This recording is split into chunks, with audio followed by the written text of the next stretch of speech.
untuk universe. Jadi ini untuk bola bumi. Jadi masa kini berhubungan dengan masa depan.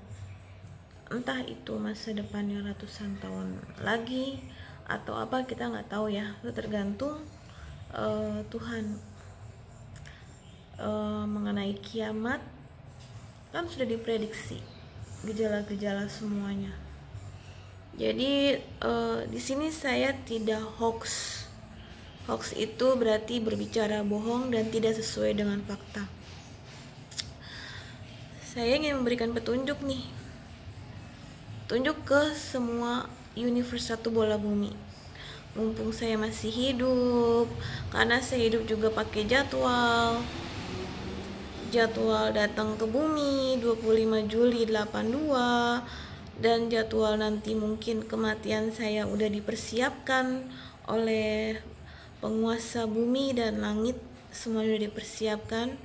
Karena saya juga bukan tipe orang yang sembarangan dalam arti nyelonong. Saya akan memberi petunjuk kepada alam semesta ini.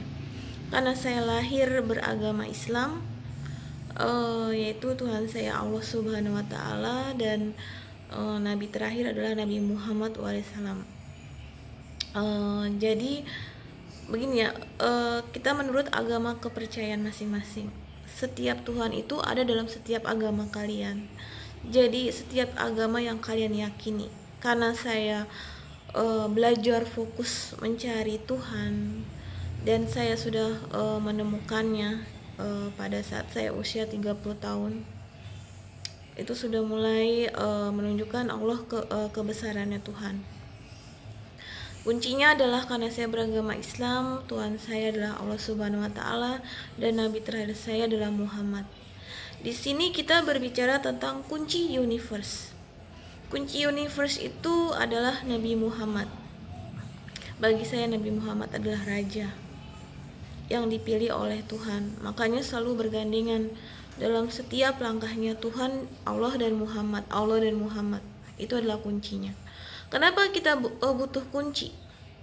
Karena ada di dalam langit dan bumi itu ada nerakanya. Jadi tempatnya alien-alien atau sarangnya monster-monster yang ada di perut bumi ini, yang ibaratnya bisa terbuka di sewaktu-waktu. Dan yang menguncinya adalah Nabi Muhammad. Itu bagi saya adalah Nabi Muhammad bukan hanya nabi, tapi raja alam semesta ini yang sudah dipilih Allah Subhanahu wa Ta'ala. Jadi Nabi Muhammad itu bisa berkomunikasi dengan semua ras, baik yang ada di dia makhluk, semua makhluk yang ada di alam semesta ini.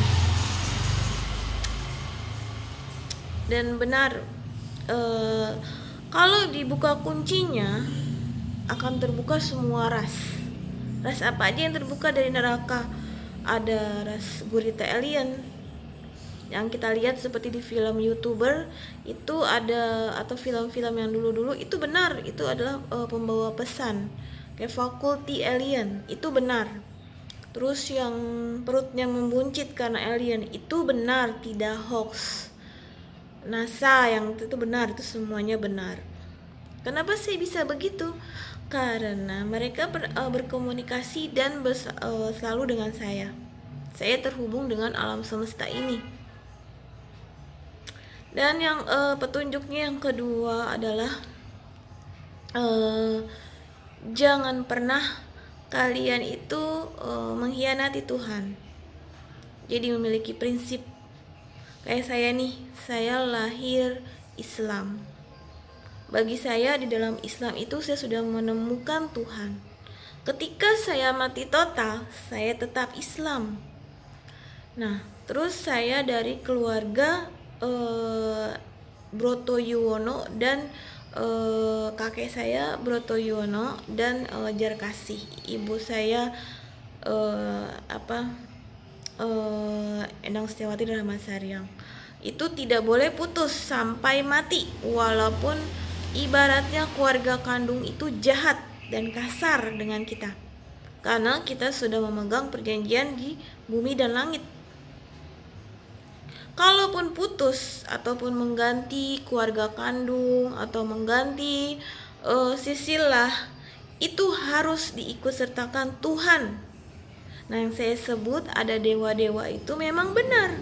Dewa ular, dewa kera, dan dewa-dewa yang lain yang ibaratnya memporak-porandakan bumi ini, yang bisa memporak-porandakan bumi ini, mereka juga terhubung dengan saya dan alam semesta ini, dan juga isi perjanjian yang ada di muka bumi ini yang menandakan kalian lahir dalam perut bumi. Ibu saya bumi. Jadi kita lahir dari perut bumi. Jadi kunci yang ketiga, tadi yang kunci kedua itu tidak boleh putus perjanjiannya, tidak boleh bercerai, hubungan saudara kandung, keluarga kandung tidak boleh bercerai. Walaupun sejahat-jahatnya mereka memutuskan hubungan silaturahmi, kita harus tetap mengakui sampai mati total. Terus yang ketiga, saya berikan kunci lagi yang ketiga ya. Jadi yang ketiga, peduli, perhatian terhadap keluarga kandung sendiri terutama, baik itu orang tua, baik itu anak-anak yang kalian sudah lahirkan, keturunan-keturunannya. Jangan pernah berbuat jahat, karena Nabi Muhammad itu selalu memperlakukan keluarganya dengan baik, dengan romantis, dengan halus. Jangankan keluarga kandung, hewan pun diperlakukan dengan seromantis mungkin oleh Nabi Muhammad. Itu adalah kuncinya. Tidak boleh ibaratnya mengorbankan anak kandung sendiri. Beda ya, kalau Ibrahim mengorbankan Ismail itu suruh dipotong, itu atas perintah Tuhan. Tapi kalian menjahati anak kandung sendiri, itu atas perintahnya iblis, bukan dari cerita Ibrahim dan Ismail, yang Ismail mengorbankan dirinya. Salah itu. Jadi nah sekarang kuncinya lagi adalah saya terkoneksi dengan Elisa dan masa lalunya Dwiria. Jadi Dwiria itu kemungkinan dia bertransformasi di masa depan yang hampir mirip dengan Elisa. Saya tidak memiliki dendam apapun dengan bekas sahabat-sahabat saya. Walaupun saya marah dulunya atau bagaimana, saya mau mati dalam keadaan tenang nantinya. Saya cuma kesal kenapa mereka mengisolasi saya sampai ibaratnya menjadi saya gitu. Karena saya tidak suka orang menjadi diri saya. Karena saya adalah saya tunggal, kalian adalah kalian tunggal, jadi tidak bisa digantikan oleh siapapun. Dan jika memang ada permainan dalam destiny atau takdir, kita lihat dalam alur dan ibaratnya permainan programmer. Jadi jangan main sendiri. Kalian mencari uang dengan menggantikan, saya menjadi Ratna supaya saya dapat uang, saya menjadikan Dwiria supaya saya dapat uang. Tidak. Permainan programmer yang sudah diatur dan itu sudah diwahyukan oleh Allah. Jadi kita hanya